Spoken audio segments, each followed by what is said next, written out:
Hello Crochet is the Way followers, and welcome newcomers.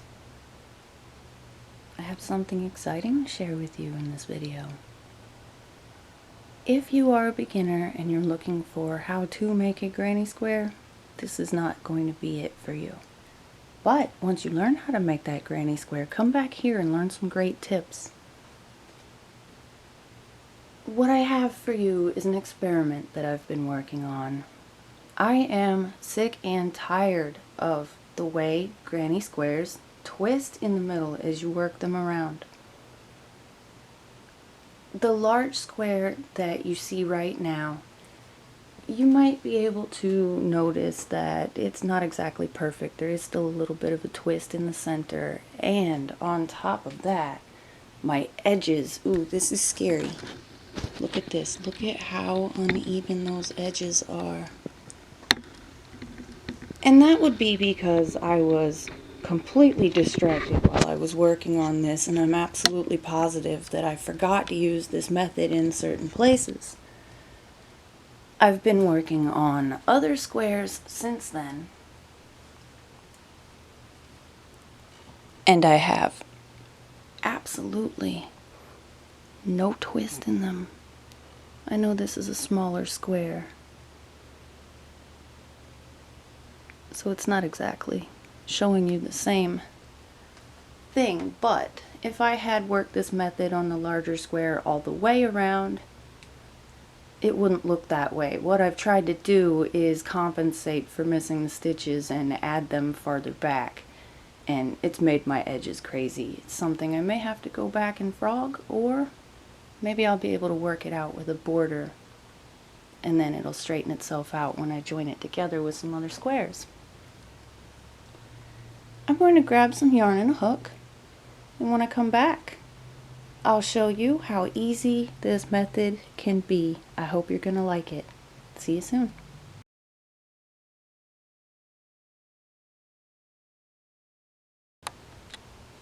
Before we begin, I'd like to do just a little more explaining. You can see in this square,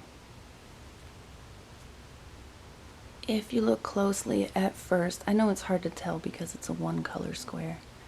If you look closely, you'll notice that the center of this one still twists versus this one that is straight.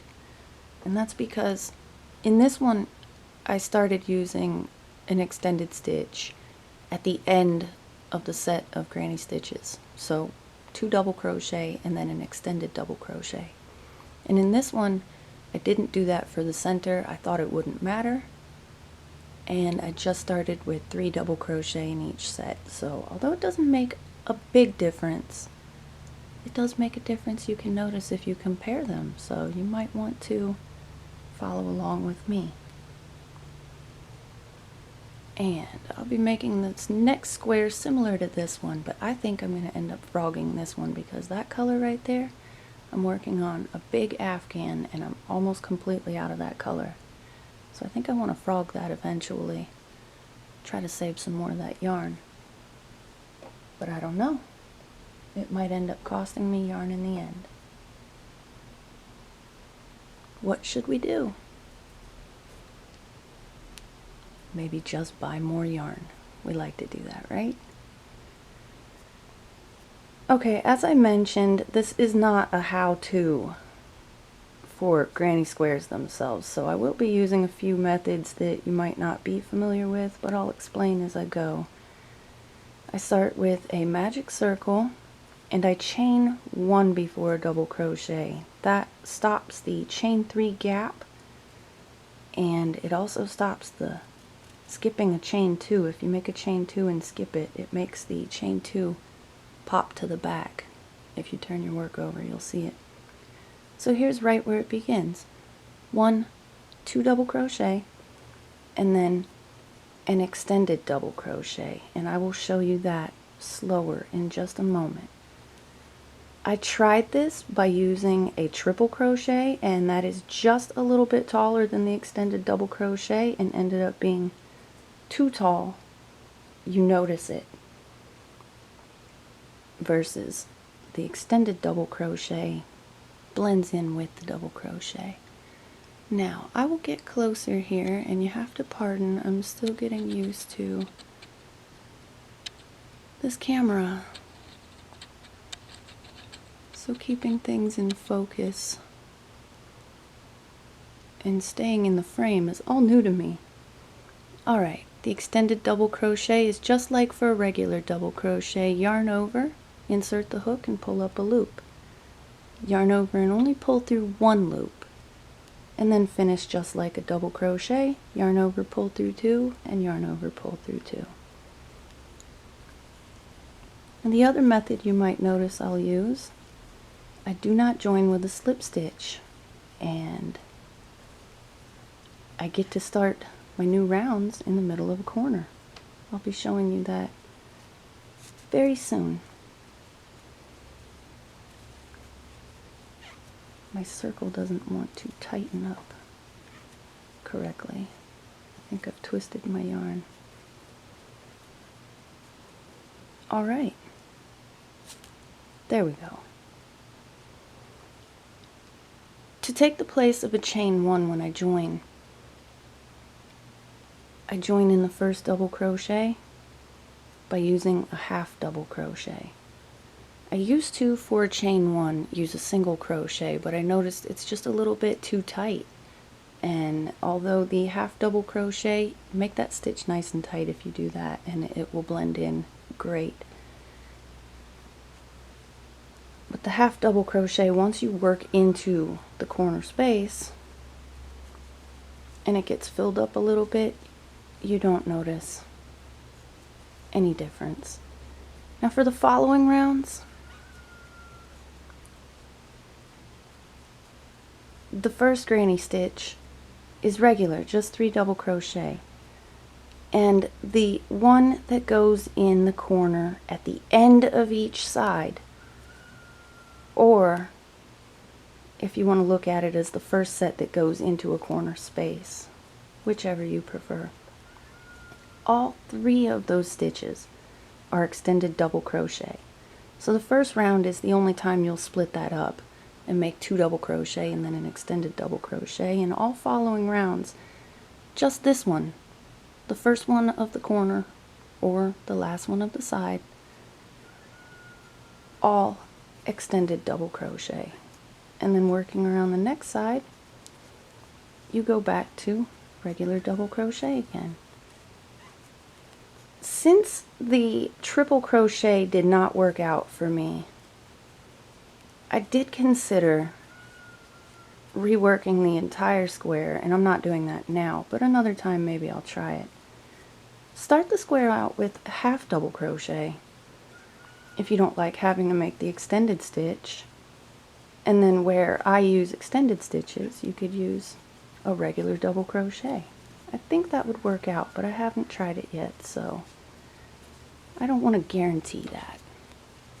Maybe you're interested in experimenting.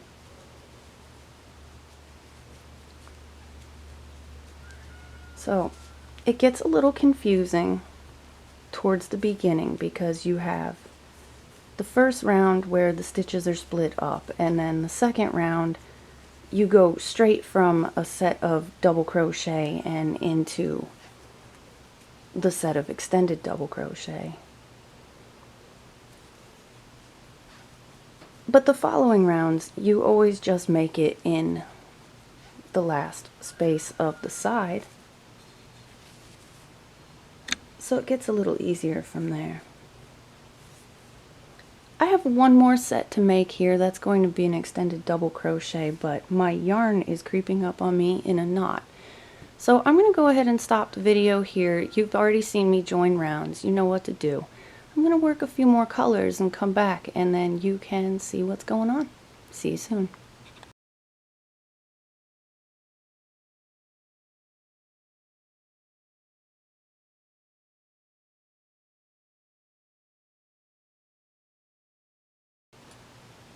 Before I finish up the last round of this square, I thought I'd take a moment and point out a few things that I think make this method a little more difficult.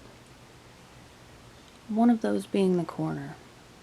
Now this is the problem that we're fixing, is where the corner sits. As you work a regular granny, the corner is usually about right here.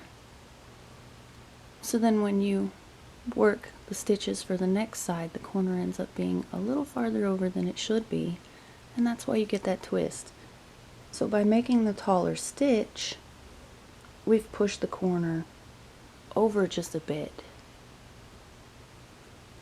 But for whatever reason that I can't explain, this stitch wants to sit like it's the corner of a regular granny. So I've had a few rounds where I've almost worked right in between that stitch, which would totally ruin fixing the whole problem of the twisting. So you have to be a little more diligent than usual.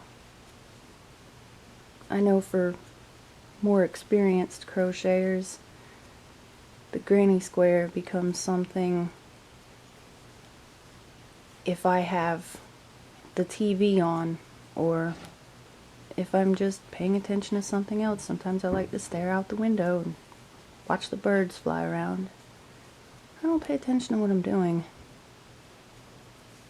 other than feeling for where the next space is. And it makes it very easy to work into the wrong spot when the corner sits that way.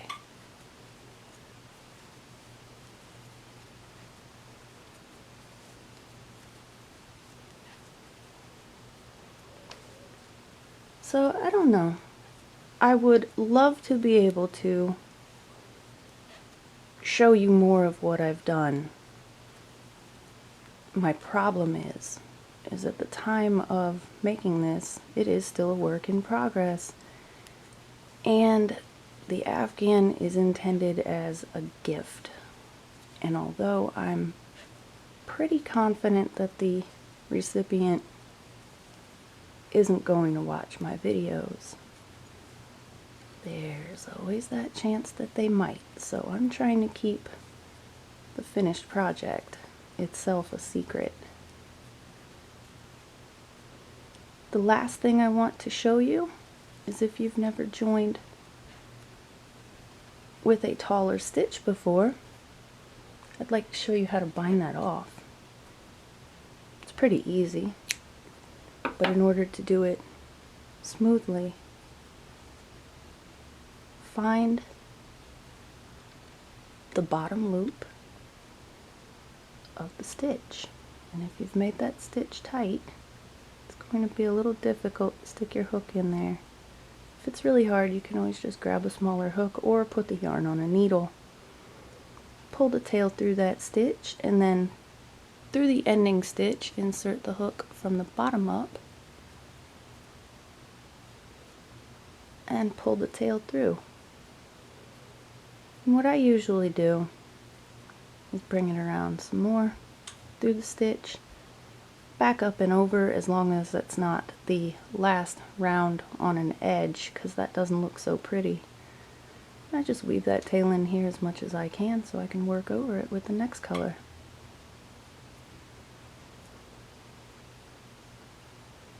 Well, I'm very interested to see the results of your experiments. You can use this method with other stitches. Supposing you were making a granny square with single crochet stitches, you would be able to replace the extended double crochet with a half double crochet. And as I mentioned before, you could always make all of the rest of where your double crochet would be, make that a half double crochet, and then use a double crochet over here. If you play around with the square, you'll notice the corner does seem to have a little bit of a bulge at first, but when you work with it and you block it out, you'll realize that that bulge just allows it room to move over, so you don't have that twist. And as I said before, the large square, I am confident in saying I've made mistakes on that one. But if any of you are working larger granny squares, I would love to know the results. If you end up having to move more extended stitches down the sides, or if you can get away with just putting it right there in the corner. I think it's safe to say we can do that. If you want to give me some feedback, you can leave a comment right here on the video, or you can stop by the Crochet's the Way blog. You can also find Crochet's the Way on Facebook, and you can find me myself on Google+. I hope you have fun with this method. I hope it helps to fight the battle of the twisting granny, because it's about time we stop the problem. Thank you so much for watching the video. Don't forget to give it a like if you've enjoyed the tutorial today. Have a wonderful day and happy crocheting.